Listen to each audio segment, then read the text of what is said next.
unaleta sio? Sasa nakudhalisha mwenyewe tena kabla miezi 9. Tafadhali Alisha, naomba unisamehe. Kumbuka mtoto nimemtafuta kwa shida sana. Nisamehe Alisha. Alisha. Alisha.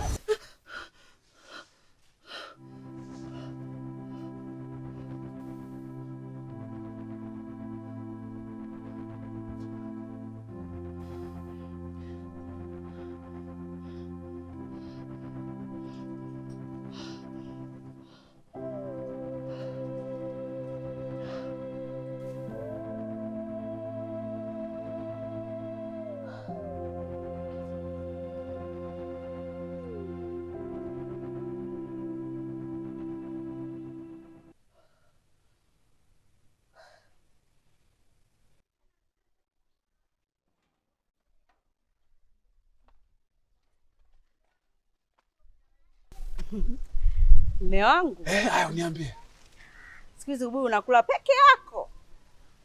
Ukifika nyumbani mate yote yamekukauka. Huna hata upukupuku. Jamani, raha ya ubuyu kula na mwenzio. Sasa naanzaje kukunyima fanta wangu? Yaani. Nasikia sasa hivi rafiki yako baba mtarajiwa. Sijakuzoea hivyo mume wangu. Hata kuniambia. Huyu atakuwa kashushwa kwenye tuta huyo. Lugha gani hizo mume wangu? Lugha zako huko kwa na marafiki zako, mimi hata sizijui. Wajanja atakuwa amemsaidia. Buko mimi namjua. Hana uwezo huo. Una uhakika mume wangu? Mbona unaongea kwa kujiamini? Mtu gani ndio ana miaka 5? Sijawahi kusikia lalamike hata mimba ya kusingiziwa. Leo hii ndio anasema mwanamke anatema mate. Kwa hiyo unamjua mhusika nani? Mimi nimeona kwamba imekuwa ghafla sana. Imekuwa ghafla? Hebu tuachane na hayo. Nipe mimi niwahi kazini kwanza. Wewe na asubuhi njema mke wangu. Asante mume wangu, na kazi njema.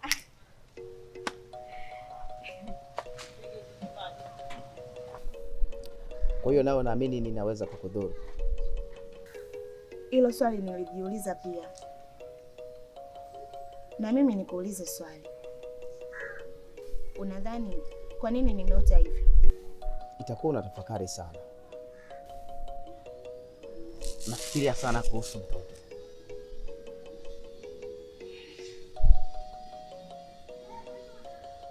Na itabidi akizaliwa aitwe Mapinduzi.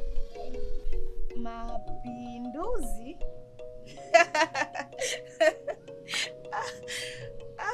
Kwa nini mapinduzi? Au hii mimba ndo imeleta mapinduzi? Hilo ni jina langu la nyumbani. Nikiwa mdogo, bibi yangu alikuwa anapenda kulifupisha kwa kuniita Pindu. Ala, kweli wewe ni mapinduzi? Mtu rafiki yake. Zamida jamani. Salama. Niliamini ukiwa na shemeji yako huwezi kuboreka. Ndio sababu nikamuomba aje kupe kampani. Mbona umemwacha shemeji Dalaso? Nilimhesabia kwenye chai. Dalaso ameenda nyumbani kwake, kule kuna mtu atamwangalia. Lakini sio mbaya, zamu yake atakunywesha. Kwa hiyo Buko, kijana wako kavuta jiko kimya kimya. Ndio na mimi nashangaa. Maana hata mamake mdogo sijali. Sasa nyinyi mnataka mimi nisupe umbea. Hebu tulieni, mambo yakiiva mtaambiwa. Haya sawa. Ngoja mimi nikaandae chai basi. Haya sawa.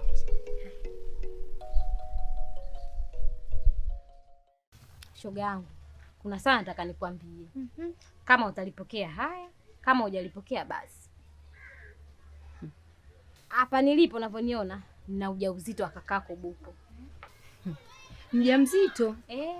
Au unanitania? Sasa nikutania liweje? Mimba ya kakako. Tayari kashaweka hapa vitu, usubiri tu mtoto. Kimpokea, hamjampokea basi nitalia mwenyewe. Shoga yangu. Toka lini mimi mtoto nisimpokee? Nitampokea kwa mikono miwili. Mimi tena nataka niitwe anti. Ndio nataka nikuone anti lele.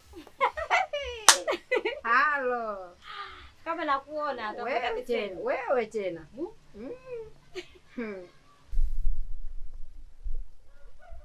Hodi. Hodi.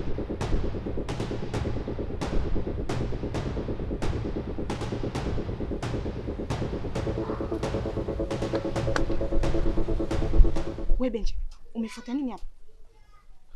Kwa nini unapenda kunisababishia matatizo na kunikosesha amani? Nunu, muungwana anapofanikiwa halete jeuri kwa watu wengine. Heshimu ndoa yangu Benji. Kingine hapa ni ukweni kwangu. Kwa nini unanifuatafuata lakini? Leo mimi nakufuatafuata na sina heshima mbele yako. Sawa. Tusifike mbali. Una shida gani? Unaweka shida yangu hujui? Okay. Shida yangu ni naomba uende. Nitakutafuta. Naomba niamini. Nenda Benji, nitakutafuta. Sikongopei. Nenda Benji.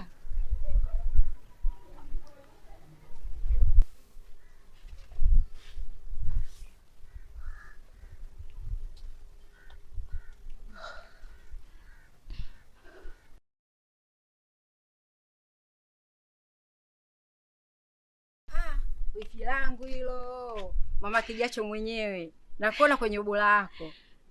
Nipo tu wifi yangu. Vipi? Ulikuwa wapi? Natoka Tandika kuangalia mahitaji ya mtoto. Si unajua lazima nifanye maandalizi mapema. Kweli shangazi kapatikana. Mwaka huu mbona nitaona mengi?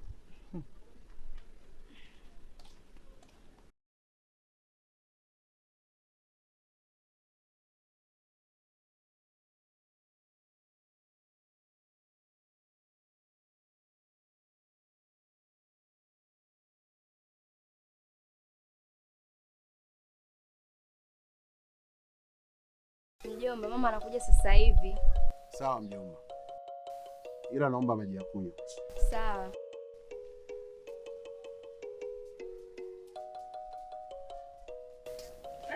Karibu kaka. Asante dadangu. Vipi hapa? Safi. Nza huko. Haya, hebu nitoe hofu kwanza. Maana umenihimiza kweli nifike mapema.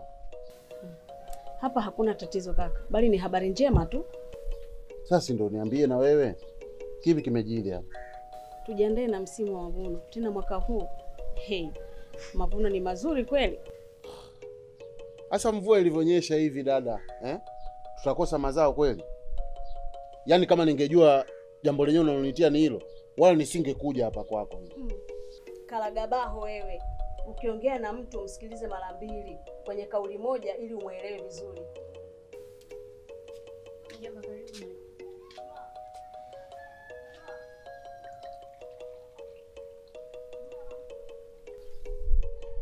Kumbe unaongea na Kalagabao. Sasa inakuwaje unajizungusha mbuyu? Uone kama unajichosha dadangu. Buko kajikomboa huko. Na karibia unaitwa babu, sijui babu gani, mvi ndio kwanza zinaanza kutoka kidogo. Una nini kaka? Kaka kwani nini? Yaani mama, unaacha kumpa chakula, unaanza na habari nzito. Asipaliwe mchezo. Wewe nawe acha umbea, nenda kaoshe vyombo huko, haya hayakuhusu.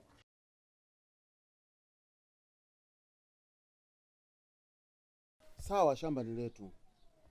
Lakini mna uhakika kwamba mkulima ni kijana wetu Buko? Kaka Uledi, nikajua kauli njema kama hii itakufurahisha, lakini sikuelewi. Mimi sina maana mbaya.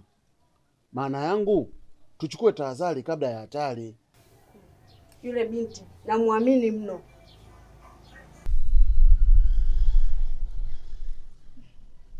Mama Kija.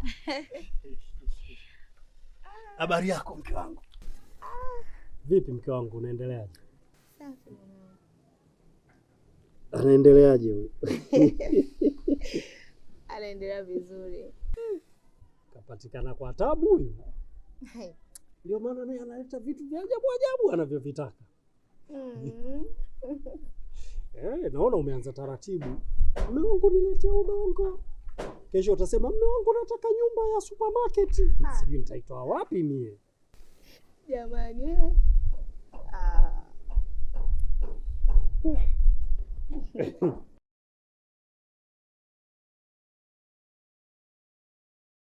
Haya, mzigo wako.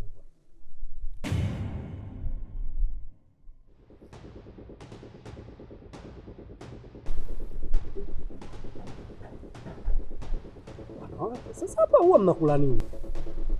Nilikutuma udongo mimi? Mke wangu, umenipigia simu kwamba unataka nikuletee udongo. Sasa au kuna udongo sampuli nyingine ambao mimi siujui? Nilikwambia hivi, mwambie Elisha niletee udongo. Sasa mke wangu, nimtoe mtu kazini kwa sababu ya udongo? Kweli? Hii si sawa jamani. Hebu nitokee hapa na matakataka yako. Nitokee hapa. Ondoka hapa. Ondoka bwana, unanichefua. Hivi unanielewa wewe? Na ole wako Elisha asilete udongo hapa. Utanitambua. Toka bwana. Mama, mtu mwenyewe huyo hapo nimekuletea ili azungumze yeye mwenyewe. Mwanangu, yanayosemekana ni kweli? Ni kweli mama, kama alivyosema Ifisekela. Hapa nilipo mimi ni mjamzito na nina mimba mtoto wangu. Una uhakika kama hiyo mimba ni ya Buku? Sina haja kuongopea mamangu, sababu sijawahi kutoka na mwanaume mwingine yoyote zaidi ya mwanao. Hii mimba ni ya kwenu mama.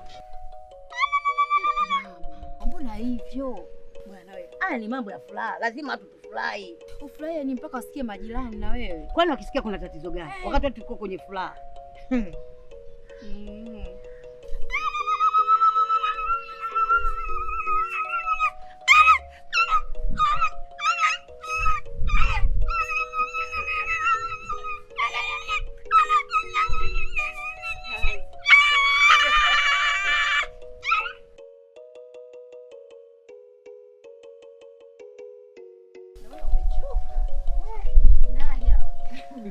Niko hoi. Haya, shoga yangu. Mimi ndo naishia hapa. Wewe ndo unanisindikiza mwisho hapa. Shoga yangu. Nitakusindikiza siku nyingine tena. Si unajua tena. Haya, poa. Haya, bye. Haya, poa.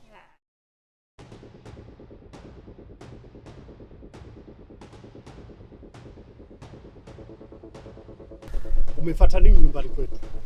Sitaki unisababishie matatizo. Sawa, nilikuwa kwenu, ila sikukufuata wewe. Kuna watu wanaojua thamani yangu ndio walionikaribisha. Tuma, angalia hizo kauli zako zisije zikaniweka matatani. Na kuuliza kwa mara nyingine, umefuata nini nyumbani kwetu? Samani Elisha, naweza kutupisha mara moja? Sikiliza, Elisha haendi popote. Kama unacho cha kuzungumza, zungumza naye akiwa hapa hapa. Huyu ni mtu wangu wa karibu sana, hakuna ninachomficha. Una uhakika masikio yake yanapaswa kusikia kinachotoka kwenye kinywa changu?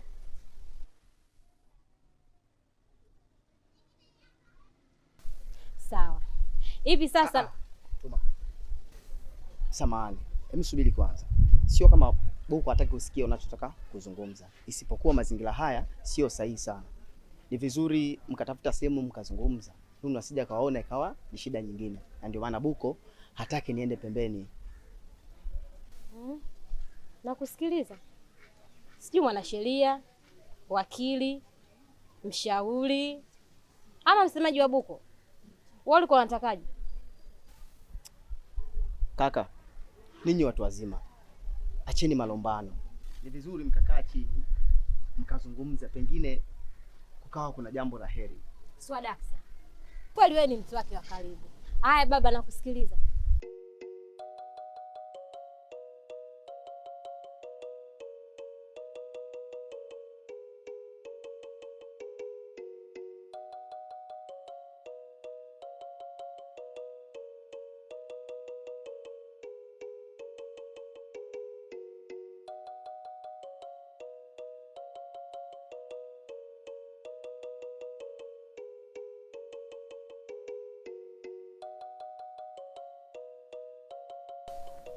Shemu kama shemu. Una baya. Unanenepa tu, sio? Umeanza Elisha. Nimeanza nini sasa? Mimi nakuuliza kweli shemeji yangu. Naona umepoa tu hapo. Tatizo unanenepa, tujui kama chandani kinanenepa ama kinenepi. Karibu. Asante. Mimi nafikiri ungenenepa zaidi. Unaona sasa huu ndio udongo. Sio ule wa mwanzo, si ule uliokota wapi. Elisha ndo anajua wapi unapatikana miudongo mizuri. Sasa mke wangu, kwani huu na ule nilokuletea una tofauti gani? Kwa hiyo hapo wewe ni burudani kabisa. Yaani hapa roho yangu kwatu kabisa. Wacha wewe. Mke wangu. Huo udongo ndio chakula ama matunda? Kula nilemie, wewe kaeka unazipataje? Anagopa ukienda chooni utakuta matofali. Ovyo.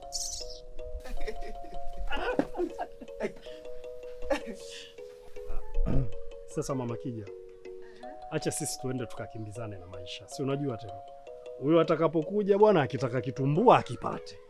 Masuala ya kwamba maisha magumu, hali mbaya, yeye ajui. Baba atakabumbua apate.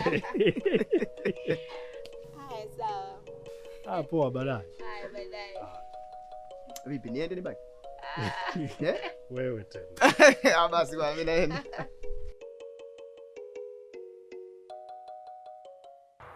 Sasa mke wangu nikwambie, kwenye hii nchi kama ninapewa mamlaka mimi hapa, napiga marufuku mambo ya mpira. Wewe tena. Kwa sababu wewe umefungwa tena. Ungekuwa wenzio wameshinda, usingeongea hivyo.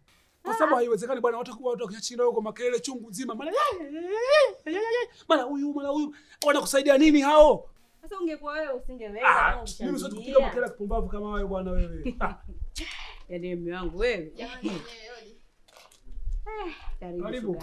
Asante baba. Salama. Karibu. Asante. Karibu. Fanta rafiki yangu. Naomba maji. Nina kiu. Usijali shoga yangu. Maji tu. Hata ukitaka baridi sana. Yapo wewe tu. Hapana bwana, nichanganyie. Iwe ya wastani tu, usio karaisha. Usijali shoga yangu.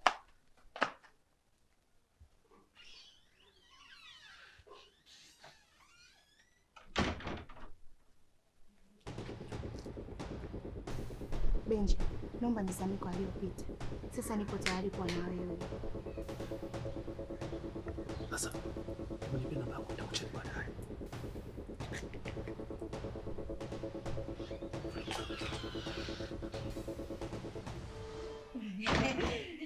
Wewe tena.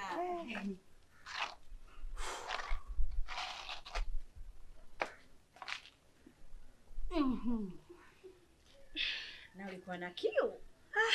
Ushakonga moyo tayari.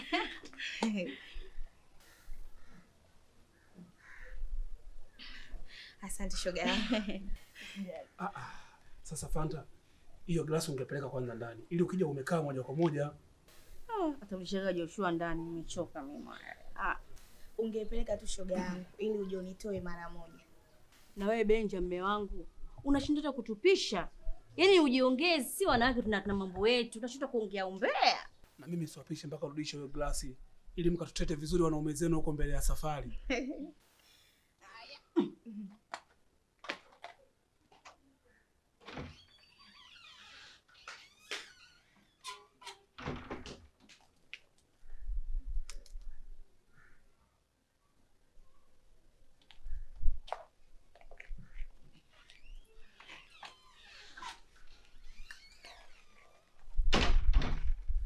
Shoga yangu niambie. Shemeji, mimi naondoka. Wakati mwingine tutaonana. Haya shemeji, karibu sana. Haya, asante. Ungetaka akaribie, ungetupisha. Ungepigana umbea wetu vizuri wao.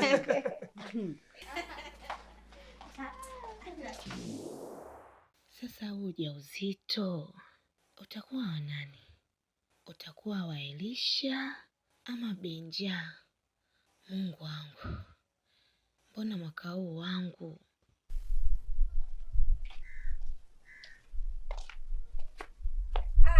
Mama Kijacho huyo. Wifi la taifa. Hakuna kama wewe toto la kwenda. Kakaangu kashafanya yake. Wifi bana.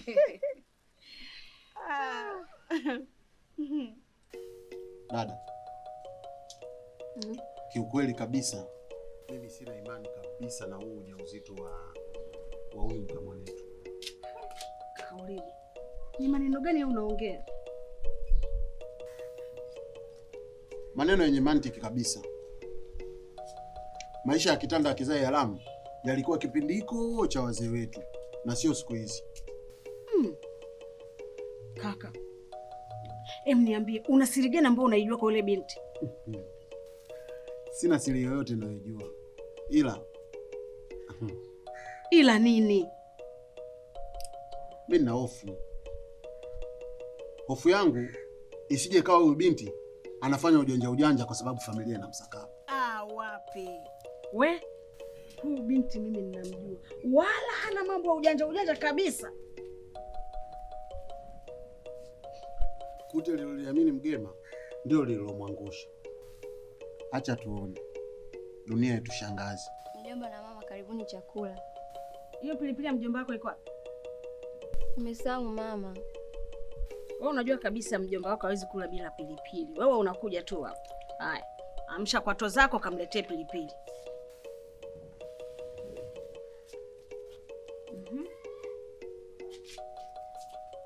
Hivi kaka, niambie, ni siri gani ambayo unajua kwa yule binti? Sina siri yoyote ninayojua dadangu. Acha mvua inyeshe.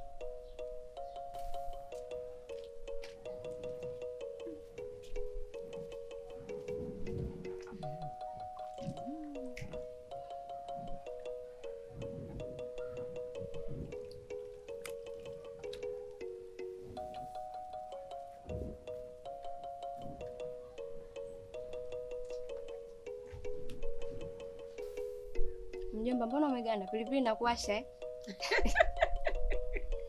Sema wewe mwanangu. Pilipili imemwingia kwa shingo hiyo. Hatari. Mimi hapa. Mambo pilipili wapi na hapa? Mimi na vidonda vya tumbo tangu zamani. Wale wenyewe nakula hiyo basi tu kwa sababu nina njaa.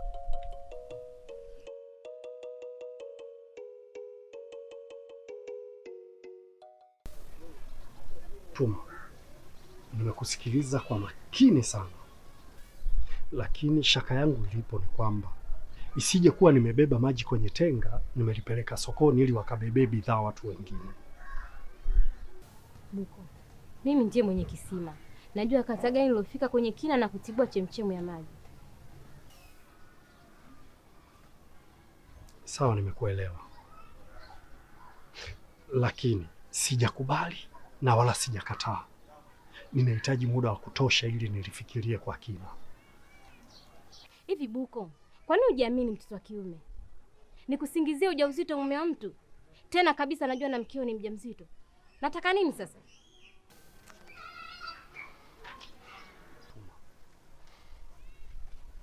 Tuma, sijasema kama unanisingizia, isipokuwa ninahitaji muda wa kutosha kutafakari ili nijue napambana vipi na hali yangu. Uzazi umenijia kwa pupa sana hadi umenipalia. Karibu sana mwanangu kwenye dunia iliyojaa kila aina misukosuko. Endapo akitokea babako amekukana, mamako niko tayari kuzalilika ili uishi. Tuma, hayo sio maneno ya kumnenea mwanangu. Umemhitaji? Mwanangu. Rudia tena.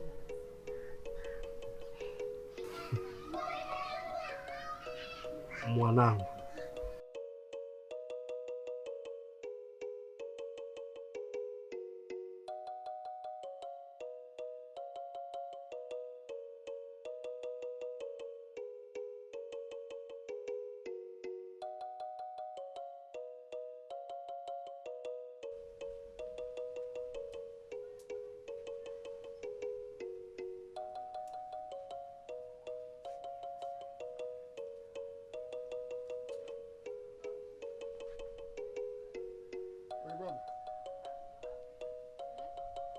Hebu njoo.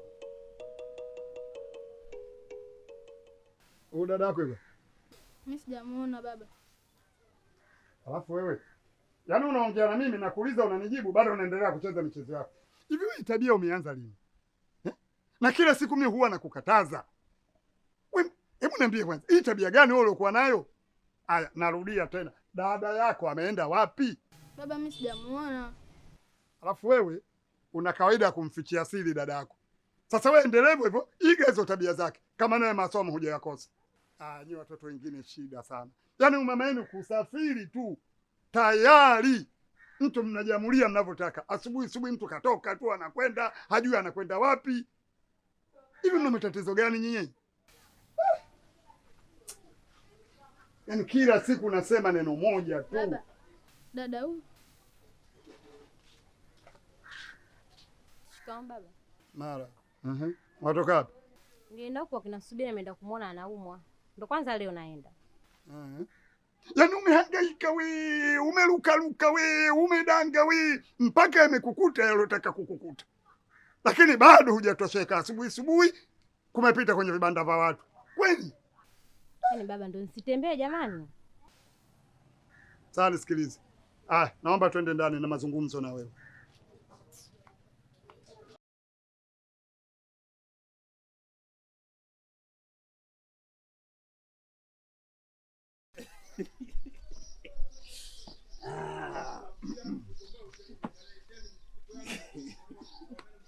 Ndugu yangu vipi? Mbona upo kwenye piki ya furaha sana? Kama vile mwekezaji kampiga mshindo wa kwenda Mwindi. Kumbe ushamjua brother. Yaani akiwa na kibunda tu, anachekacheka muda wote. Yaani mtakalia hayo huko watu tulishatoka. Sasa hivi mwekezaji wa kweli ni Kegel. Bwana, mazoezi ya Kegel yanalipa si utani. Oho, mtakaa hivyo, shauri yenu. Fanyeni mazoezi vijana. Haya. Kipya kinyemi ingawa ni kidonda. Yaani mpaka leo bado hujazoea tu taarifa ya ujauzito wa mkeo. Achana na hiyo. Yaani hii ni kubwa kuliko. Kama wewe unasikia extra large. Ndio hii sasa. Kama mlishawahi kusikia kwamba kuna mapacha wa nje, mimi mwanenu mwaka huu ndo nawashushia mapacha wa nje. Ni ubaba wawili in town. Na mchezo na mimi. Hii nimepiga. Imo. Kwa tuma mambo yamejipa naye mjamzito. Mchezo. Lakini umethibitisha au ndio maneno ya kuambiwa? Yaani katika vitu ambavyo mwanamke hawezi kujisingizia ni ujauzito. Ataongopa vyote kila kitu, ila anajua tu nikisema na mimba, mwamba atakuwa anasubiri aone zile hatua za ukuaji wa mimba. Utafeli. Sasa tuma ajisingizia na ujauzito ili iweje? Apate nini? Kwa faida gani? Shaanza kunionea wivu, unaenda kwa baba wawili. Yana kitoto kimoja tu. Sawa, lakini umesema kweli ni vipimo.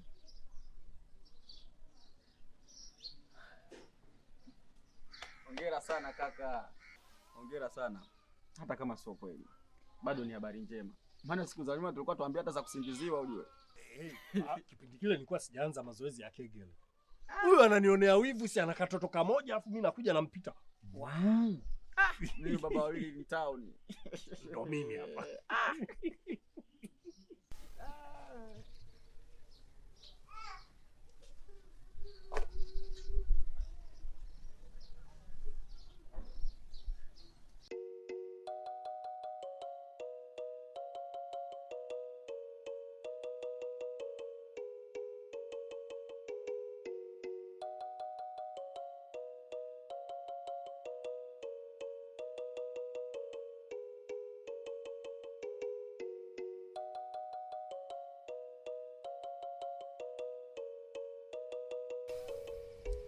Subira, kuna nini?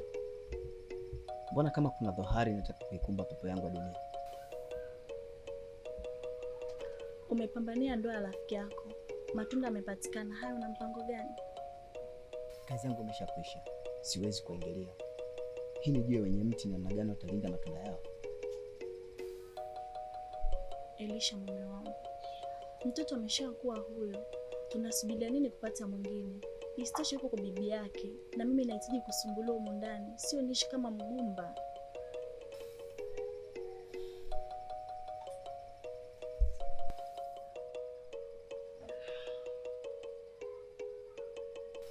Usijali mke wangu. Hata hivyo tumeishi kinyonge muda mrefu sana. Lazima fujo zirudi ndani. Au unasemaje? Nakupendea hicho tu. Hujai kunipinga mume wangu. Siwezi kukunyima furaha iliyo ndani ya uwezo wangu. Mapambano yaanze rasmi. Au unasemaje? Kazi kwako baba.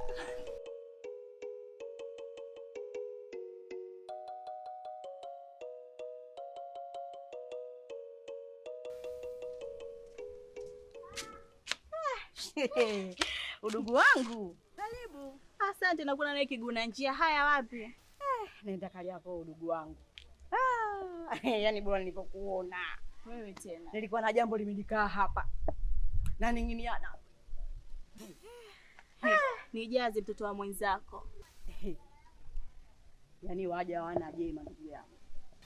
Jema jina la mtu shoga yangu. Ukitaka matendo mema, nenda msikitini au kanisani. Eti buku kaachwa kwenye tuta. Ukiwa na maana gani? Buko hana kizazi na mke wake kauza mechi. Hizi taarifa nani kakwambia? Unataka tuanze kutajana majina hapa, mwisho wa siku tuje tusutane. Wote hapa tuna mafuji yetu ya gandishi. Upo? Oka. Sitaki kusutwa mimi. Ila walimwengu jamani, hawana jema hata kidogo. Mwanzo kanangwa, ho mgumba. Mungu mwenyewe sio mzee jongo. Haya mtoto wetu kapata mimba imekuwa ameuza mechi. Ndugu yangu, ukisikiliza ya waja, huwezi kuwa na amani. Na wala hufanye mambo yako katika hii dunia. Shoga yangu, ubuyu umenikolea hadi na sao kilichonileta. Mwenzangu, naomba nisaidie la kikoba leo nimekwama. Hata usijali ndugu yangu, mie tena sina jambo dogo. Basi ndio uende ukanipe hiyo hela, hata ukipata habari ya msiba unalia pesa yangu ninao kwenye kwapa. Wala siingii ndani. Nayo hapa hapa. Una baya mie tena.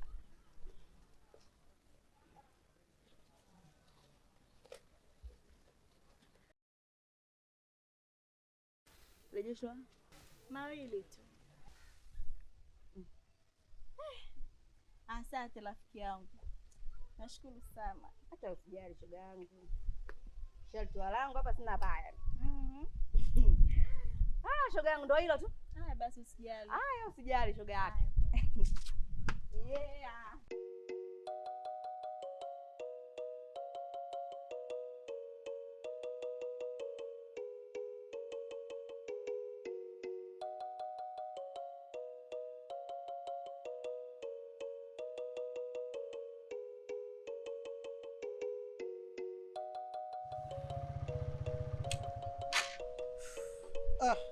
Shem lake. We Chuku, usinite hivyo. Watu watasikia. Kwani unataka sio tu shem langu kwa buku. Sasa mama mtu Laza Benja ameniagiza. Sawa. Nikupeleke. Benja naye. We nenda tu, mimi nitatembea mwenyewe. Tuepushia macho ya kuda. Yaani mpaka nimeagiza mimi ujue usalama huu na unazingatiwa. Yaani uchimbo ni jipya kabisa. Huwezi kujua. Kalia chuma tondoke.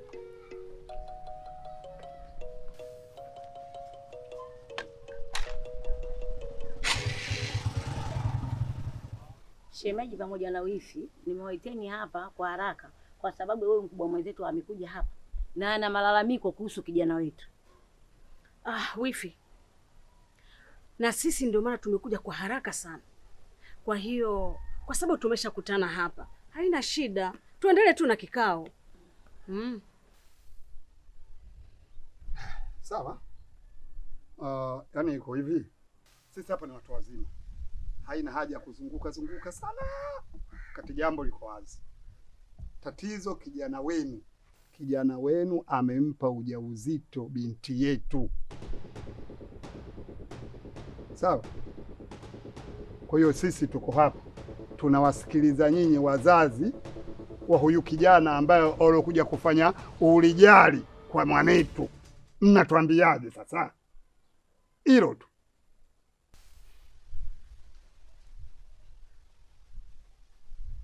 Kwanza mimi niombe radhi kwa niaba yake. Lakini pili, sisi kwenye ukoo wetu huwa hatuachi damu yetu kamwe.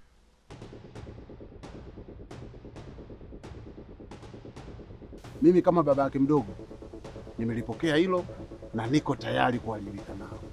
Sasa mkisema kuwajibika, mimi hapo sijawaelewa, kwa sababu kama kuwajibika, hata mimi pia naweza kuwajibika. Lakini jambo liliopo hapa ni haya matusi ambaye kijana wenu aliyotutukana na kutuona sisi hatuwezi kulea, ndio nataka kujue anatutakasa vipi? Aswa mme wangu. Shusha jaziba kaka yangu, kama kosa limeshafanyika, kinachotakiwa hapa ni sisi kujadiliana jinsi gani tunalitatua hili tatizo ili lisije likaleta mpasuko. Kwa mila zetu tunatakiwa tutoe fidia kwenu nyinyi wazazi wenzetu. Kwa hiyo sisi tuko tayari kuyamaliza bila matatizo yote, bila kuwaita hao wazee. Sawa, basi kama ni hivyo, kuhusu hizi fidia za uharibifu aliyomfanyia binti yetu, tunataka laki hizi 5. Na kwenye haya matusi sabuni yake, ili tutakasike tupate laki hizi 3. Hapa jumla tunataka laki 8. Sawa?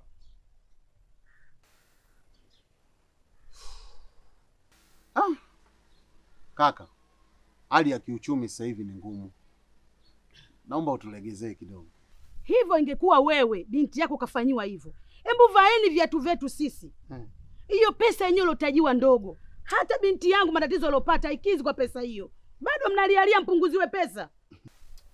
Samahani kidogo, naomba tu nimalize huu utata. Mimi naongea kama shangazi, yaani mimi kusema kweli sina baya. Hii pesa mimi nitatoa, nipe mwezi huu mmoja. Yaani mimi sio shida zangu, mimi nitatoa hiyo pesa, labda kuwe tu na lingine, lakini hilo haina shida, mimi nitatoa hizo pesa. Sasa kama ni hivyo, kwa hilo ni jambo jema, au sio bwana? Sasa labda niseme neno moja tu ambaye mimi naliona kwamba sasa ndio lenye umuhimu na msingi. Haya, niambieni sasa, huyo kijana wenu ana mpango gani na binti yetu? Hilo tu. Katika hilo lina ukakasi kuliamua. Kijana wetu ameoa na binti yenu analifahamu hilo, wenyewe walishakaa wakazungumza.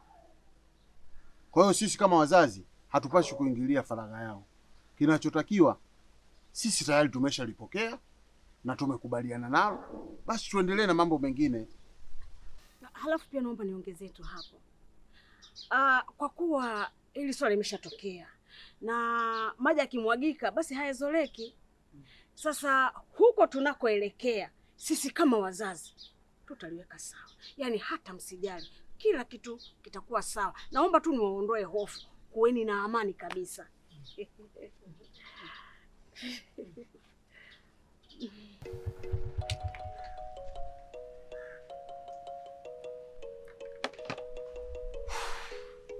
Sasa mwanamke, mimi bwana sifiki mpaka huko mtaani kwenu, maana huko wa Mbeya kama wote naweza nikafika huko mambo yakawa mengi, karibu kila kitu. Mimi naishi hapa. Yaani kama ulikuwa unajua, mimi mwenyewe nitakaishia hapa, maana siendi nyumbani sasa hivi. Napitia kwa rafiki yangu Subira yule. Sawa. Lakini bwana kaka bwana anakupenda. Uongo mbaya. Blaza anakupenda sana bwana. Sijui hata umempa nini mtoto wake. Poa simama. Yaani shuku, uishiwe maneno. Hata tutakutana baadaye. Poa muda basi. Haya basi poa. Baadaye. Poa poa.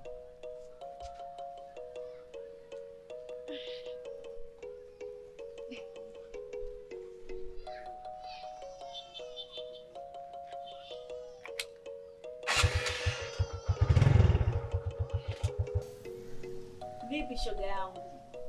Unapendeza mwenyewe na tabasamu lako. Kwa kweli namshukuru Mungu. Amani ndio inanipendezesha. Pia asante sana. Wewe ni msaada mkubwa sana kwenye siri ya kupendeza kwangu. Miewe? Msaada gani unakupendezesha kiasi kwamba umempita hadi kukupa msaada? Mara nyingi nilikuwa nakuja hapa nikiwa na majonzi na huzuni, lakini haukuniacha mwenyewe. Ulinipa bega la kulilia bila kujali kulowana kwa machozi yangu. Hatimaye leo nimekuja na taarifa ya ushindi. Jamani, hadi kama ulikauka na sisimka kwa maneno yako. Kama uliandika na ukayakariri kabla hujaja hapa. Subira rafiki yangu. Ile vita tuliokuwa tunashindana, tumeshinda. Hatimaye nina ujauzito shoga yangu. Wow.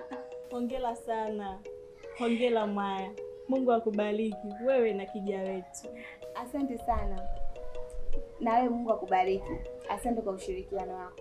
Na haya ndio matunda ya kuvumilia kwako. Nunu, hizi taarifa mimi nilizipata, lakini nimefurahi zaidi kuzisikia katika kinywa chako. Huu mji jamani, habari zinasafiri. Tuanzie hapa, habari zinasafiri. Japo nimekupongeza shoga yangu, lakini nimesikia nyepe mume wako amesaidiwa, sio ono lake.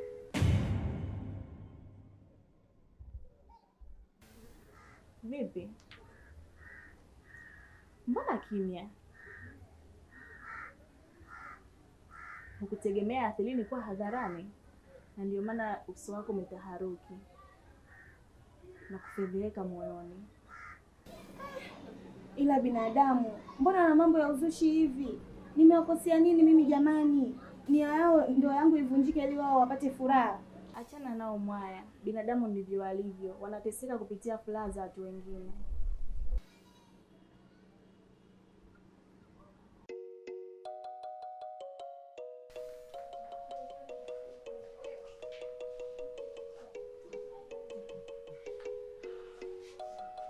Samahani kaka, mke wako bado hajarudi kutoka chooni? Bado hajarudi. Laiti kama angekuwa anakunywa maji mengi, wala isingemsumbua kabisa kupata mkojo. Huyo hapo naye amefika.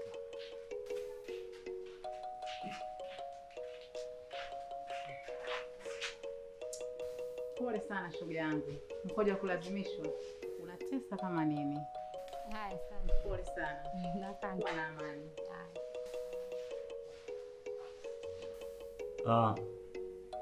Baada ya kufanya kipimo cha mkojo na kuthibitisha wasiwasi wenu, niwape hongera sana.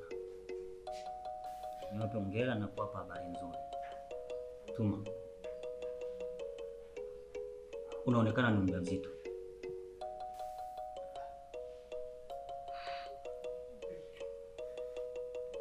Asante sana daktari. Kwa hakika hizi ni habari njema kweli kweli. Nashukuru sana daktari. Pia nashukuru. Vipi Buku? Umepokea jeri? Asante sana kwa zawadi kubwa ulionipa. Mwenyezi Mungu akubariki. Na wewe pia. Niwapongeze tena kwa mara ya pili. Hongereni sana. Asante sana. Nina maelekezo machache ya kuweza kuwaambia kati ya mama na kiumbe kilichopo tumboni mwake. Ifikapo miezi 3 mpaka 4, hakikisha unahudhuria kliniki ipasavyo.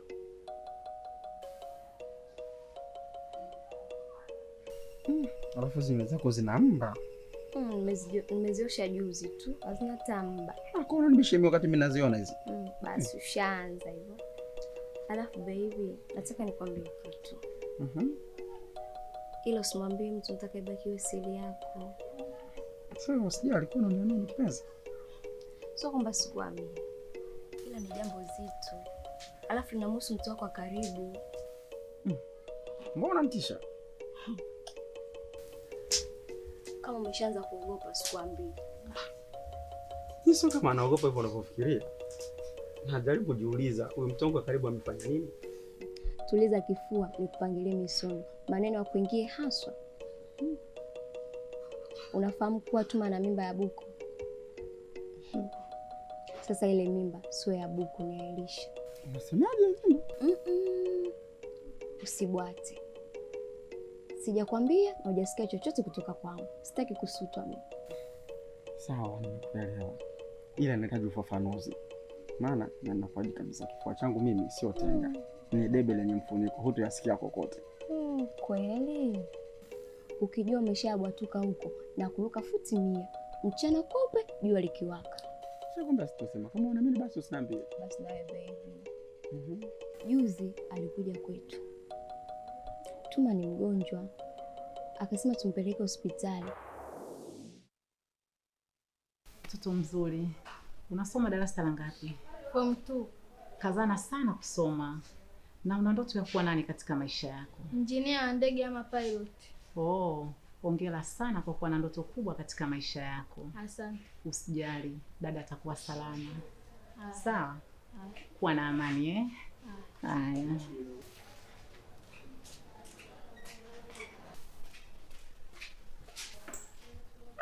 Dada yako iko wapi? Yupo kwa dokta. Na baba yako naye iko wapi? Na yupo huko kwa dokta. Dada yako anaumwa nini? Sijajua. Wangu. Tumeangalia vipimo vya typhoid, malaria pamoja na UTI. Lakini hatukuona chochote kile. Yaani damu yake iko salama kabisa.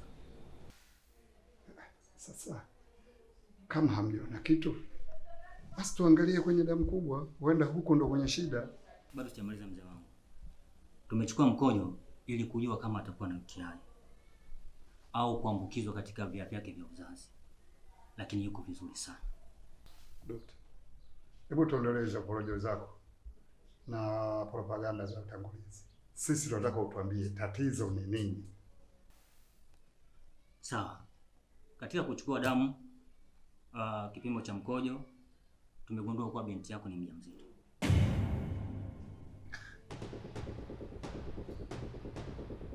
Inawezekana sijakusikia vizuri au nimekusikia bali sijakuelewa.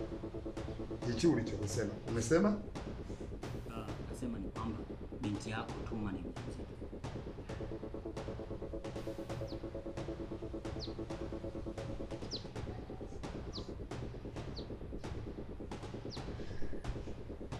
Sawa dokta, nimekuelewa.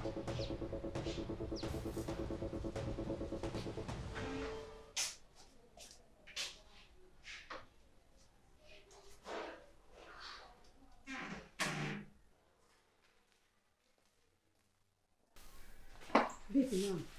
Hebu tuangalie. Twendeni. Baba yenu amekasirika sana.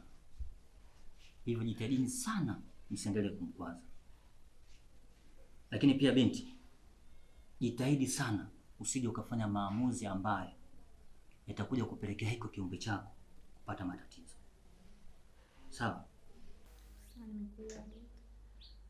Tuma, na kusisitiza usije ukakitoa hicho kiumbe. Kukasirika kwa baba yako, atakasirika kwa sababu yeye ni mzazi tu, lakini hii hali baadaye itakuja kuzoea na itakuwa ya kawaida kwake. Sawa? Sawa, tunakuelewa dokta. Na ifikapo miezi 3 au 4 usisahau kuja kliniki au kwanza kliniki. Ukihisi kizunguzungu, tumbo kuuma sana ama kutokwa na damu, wahi haraka kituo cha afya. Sawa. Twende. Jikaze.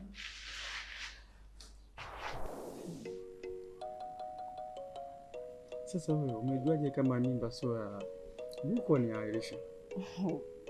Tulipokuwa njiani nilimdadisi kwa kina, akaniambia yeye mwenyewe kuwa alitembea na Elisha kwa makusudi ili apate ujauzito ambambikie Buko.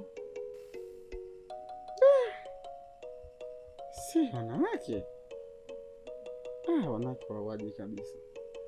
Amna baby, njoo na sisi tutafute katoto ketu. Subiri, utakuta wenzako wamekusaidia. Nitakata vichwa.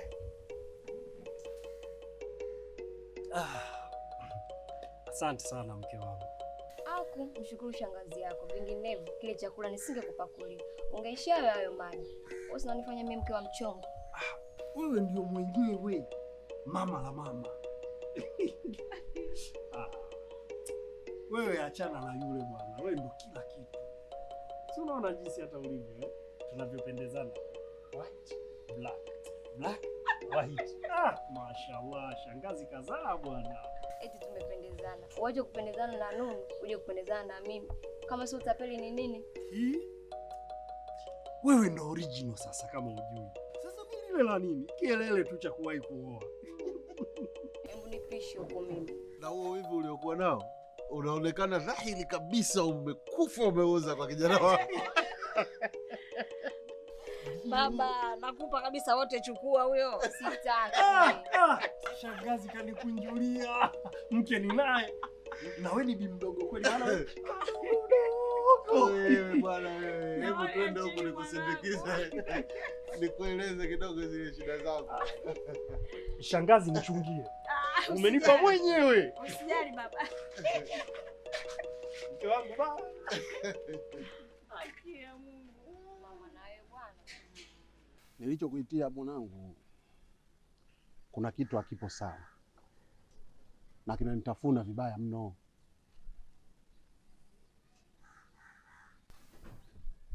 Ndio nakusikiliza. Hivi wewe na Elisha urafiki wenu ukoje? Elisha ni rafiki yangu sana sana sana. Yaani kwa kifupi, jambo la Elisha la kwangu ni la Elisha. Tupo pamoja katika kila hali. Hiyo ni kwa upande wako, lakini mwenzako urafiki wake ni wa mbuzi na mkia. Mkia kwa mbuzi haumsaidii kufukuza nzi wala kustiri nyeti zake. Sijakuelewa baba. Unamaanisha nini? Sio mwaminifu kwako, anakufanyia michezo michafu ya kukuzunguka. Baba bwana. Kwa hiyo na wewe unaamini maneno yanayozushwa huko mitaani? Elisha hawezi kunifanyia ubaya wowote ule, iwe katika maisha ya kawaida na hata kibiashara. Sawa, lakini kumbuka ule usemi unaosema asiyeliamini lililopo kizani hawezi kuliamini hata likiwa limedhihirika usoni. Sio kwa Elisha. Unajua baba, haya maneno yameanza kusemwa muda mrefu sana. Utasikia anakuroga, mara sijui anakuzibia riziki, anatumia nyota yako. Lakini baba, ni miaka mingapi imepita tangu haya yasemwe na hamna kilichotokea? Nikiwa kama mzazi wako na kuomba fuatilia nyendo zake kwa karibu sana, utagundua ila anaanza kufanyia. Sawa baba, nimekuelewa.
Fresh ni aje? Shwari. Poa mwanangu. Sasa mbona kama upo sawa? Nimetoka kuongea na Mshua, naona ananichanganyia tu mafaili. Si mambo ya kawaida kwenye familia zetu za kimaskini, kila ukicha mambo mapya kaka. Eti ananiambia nifuatilie nyendo za Elisha, nitagundua mabaya mengi anayonifanyia. Wewe hii inakuingia akilini? Ni mtu mzima, usimpuuze, fanyia kazi maneno yake. Sina muda huo kwa Elisha. Dalaso, wewe mwenyewe unajua ni mambo mangapi sisi tumesaidiana. Alafu leo tu eti niache nivunje uaminifu wetu, nianze kumchunguza. Hii si sawa. Kaka, ni sawa. Elisha kazingawa pakubwa sana. Mwenyewe nimemind kinoma. So kufanyia hivyo. Kafanyaje?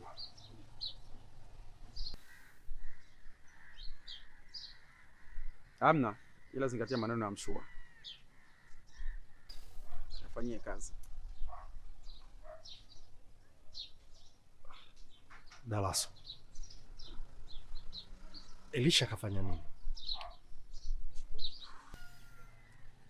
Elisha anatembea na Tuma. Na ule ujauzito sio wako, ni wa Elisha.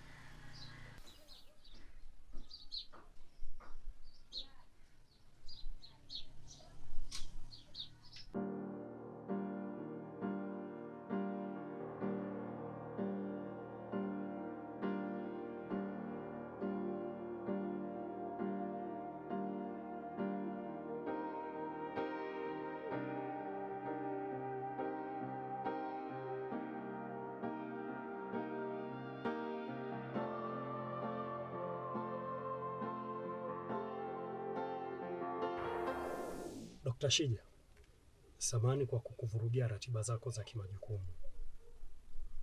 Nimekuomba tuzungumze nje ya ofisi ili mradi uwe huru zaidi kuongea. Okay, bila samahani. Mimi nipo hapo kwa kusikiliza wewe. Kuwa na amani sana ndugu yangu. Nipo tayari kukusikiliza kwa kila kitu. Na niko tayari kukusaidia. Hivi kaka, kuna uwezekano nikaweza kuwapa mimba wanawake wawili kwa wakati mmoja? Yeah, of course. Inawezekana. Kisichowezekana ni mwanamke kupata mimba mbili kwa wakati mmoja.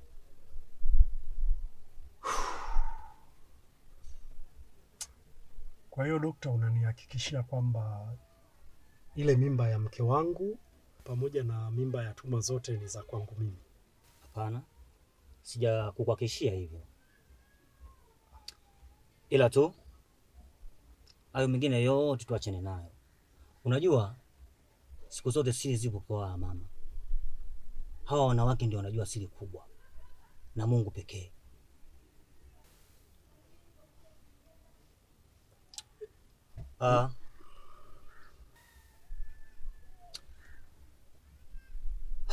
Labda nikwambie kitu kimoja.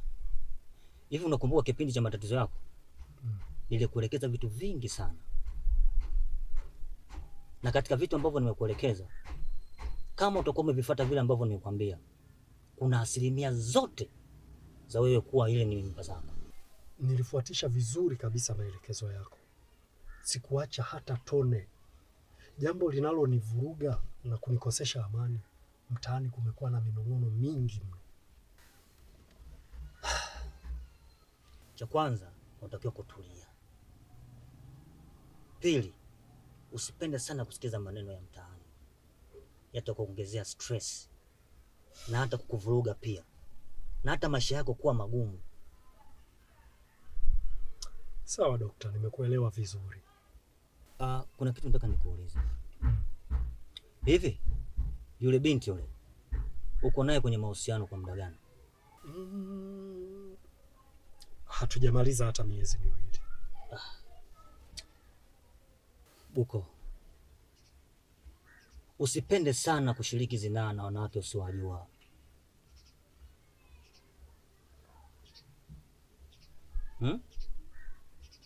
Hata kama utashindwa, basi jaribu sana kutumia kinga. Maana siku hizi magonjwa ya zinaa yako mengi mno. Dr. Shija, unamaanisha nini? Ina maana Tuma ana matatizo ya kiafya? No, simaanishi hivyo. Ila ni kwamba niko hapa kwa kushauri kama kijana mwenzio.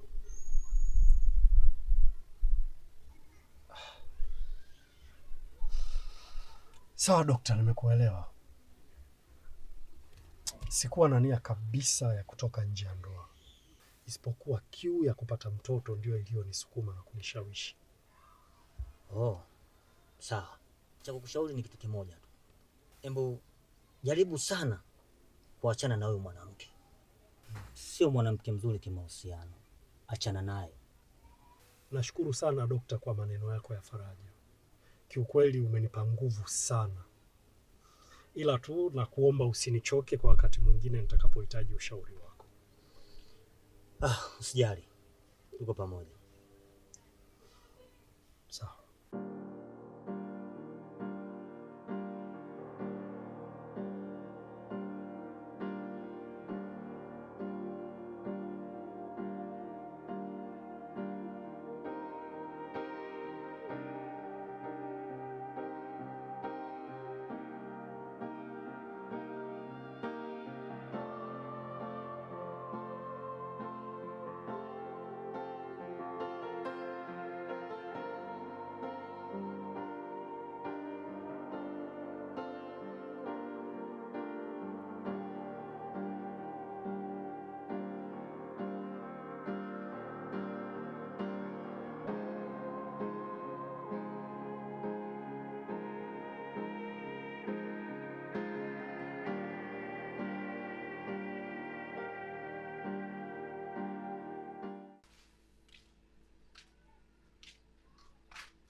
Kaka vipi? Mbona kiunyonge hivyo? Au mwanao kakuvuruga huko? Aha. Kumbe mnajua maneno ni kivuruge. Alafu mnanisukumia mimi anivuruge. Buko jembe wewe. Hawezi kunivuruga. Na mambo yangu tu yamenichanganya. Mjomba sasa kwa kumtetea mtoto wake. Yuko vizuri kama nini? Sio kumtetea. Na mambo yangu yamenichanganya. Naijua hiyo mjomba. Yaani utoke na Buko, alafu useme una yako anakusumbua. Ila ya Buko ni yako pia mjomba. Wewe Gema wewe. Muda wote unachukua masihara tu. Huendi hata na alama za nyakati. Lakini dada, utani ndio unaoleta amani ndani ya nyumba. Hivi muda wote tukiwa serious, sitakuwa tunanuniana au mnakuchukiana?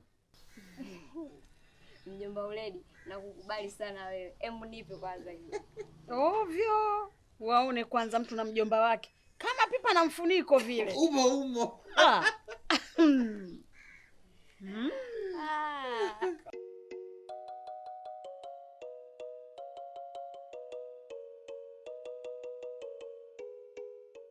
Tena usinizoee na kuniona mnyonge. Usinichukulie poa kabisa. Nitakupasua mkosa haya wewe. Mkosa haya wewe ulieolewa ukashindwa kufika kwenye ndoa yako. Una kazi tu ya kuhangaika, una aibu wewe. Tuma chunga mdomo wako. Umeniingilia kwenye ndoa yangu nikanyamaza. Umeona haitoshi. Umeamua kujitegesha tena kwa Elisha wangu. Na kuapia sitakuacha salama. Pole sana bibi. Umeshachelewa. Hapa nilipo mama Kija. Elisha kasheka mpira nyekundu. Watu na maelini tu. Hivyo unajikuta kidume sana Nakuuliza unajikuta kidume sana? Umenitia mie mimba kisingizio unanisitiri kwenye ndoa yangu. Na huyu malaya naye. Una nini lakini wewe? Yaani wewe Nunu umenidanganya kwa hiyo ni mimba yangu. Kumbe ni huyu mpuzi. Alafu na wewe Tuma kila siku ninakuhudumia nikijua umebeba mtoto wangu. Kumbe na huyu hewani.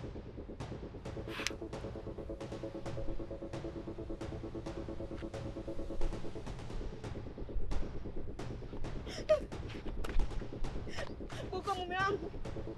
Buko amka. Buko. Mume wangu. Amka.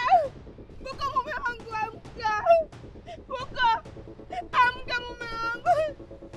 Buko amka. Amka mume wangu. Buko. Buko amka basi. Buko. Buko amka. Buko amka. Buko. Buko mume wangu amka. Babe.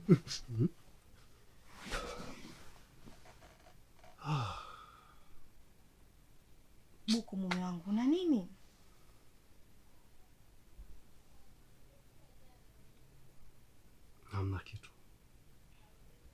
Kwani umepatwa na nini? Muda mrefu na kuona unaweweseka tu.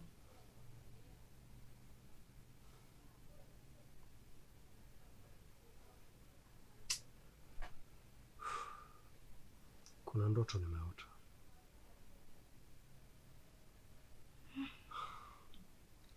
Pole sana mume wangu.